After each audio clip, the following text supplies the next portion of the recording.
Assalamualaikum and hi. This is a learning nuggets for blood transfusion. I am Dr. Farida Idris from UPM, and our topic for today is the biochemistry of ABH antigens. Before I discuss further on the biochemistry, it is important for you to know what are the genes responsible in the formation of the ABH antigens. These genes located in the three separate loci. The first one is ABO gene present in chromosome 1.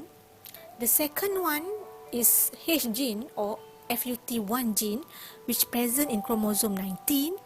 And the third one is secretor gene or also called as FUT2, also in chromosome 19.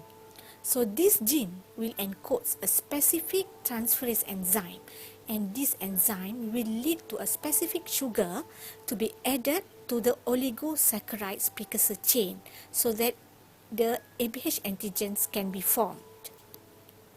So there are two basic precursor chain in which ABH antigens are built, type 1 and type 2. The difference between these two types are the linkage between the galactose and the N-acetylglucosamine in the precursor chain. Type 1 is mainly in the form of glycoprotein and primarily present in secretion.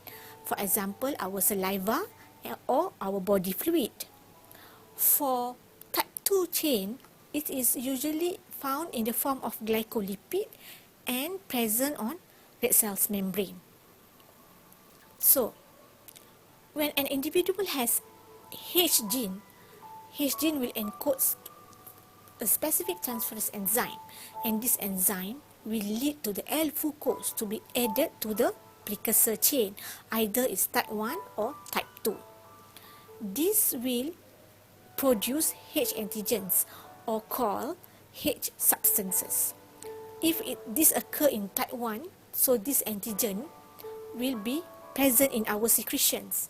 If it occur in type 2 chain, then our red cells will have these antigens. So H antigens or H substance are the precursor of A and B antigens. Without H antigens or without H substance, A and B antigens cannot be formed.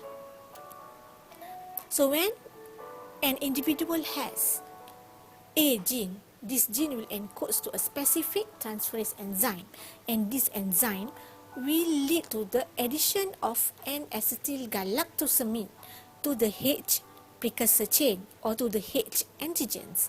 So H antigen then will be converted to A antigen. If an individual has B gene, this gene will encode for a specific transferase enzyme in which D-galactose will be added to the H substance. So H antigens will be converted to B antigens.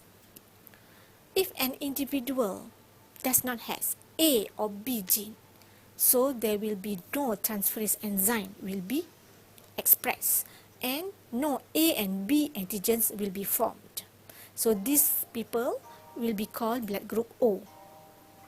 If an individual has both A and B gene, so some of the H antigens will be converted to A and some of the H antigens will be converted to B antigens. So on their red cells membrane, they will have both A and B antigens. So these people will be called blood group AB. It is also important to remember that when a lot of A and B antigens are present on the red cells membrane, the less H antigens will be left, because most of the H antigens will be converted to A or B antigens.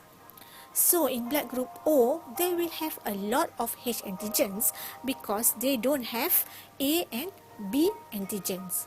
The least amount of H antigens can be found on the red cells membrane in people with blood group AB. So, as a summary, there are three genes important in the formation of ABH antigens. They are H, ABO, and secretor gene. H antigens or H substance are the precursor of A and B antigens. Without H antigens, A and B antigens cannot be formed. The third and last point is blood group O will has a lot of H antigens, and the least amount of H antigens will be found in the blood group AB red cells. So that's about it. We'll meet again in the next video.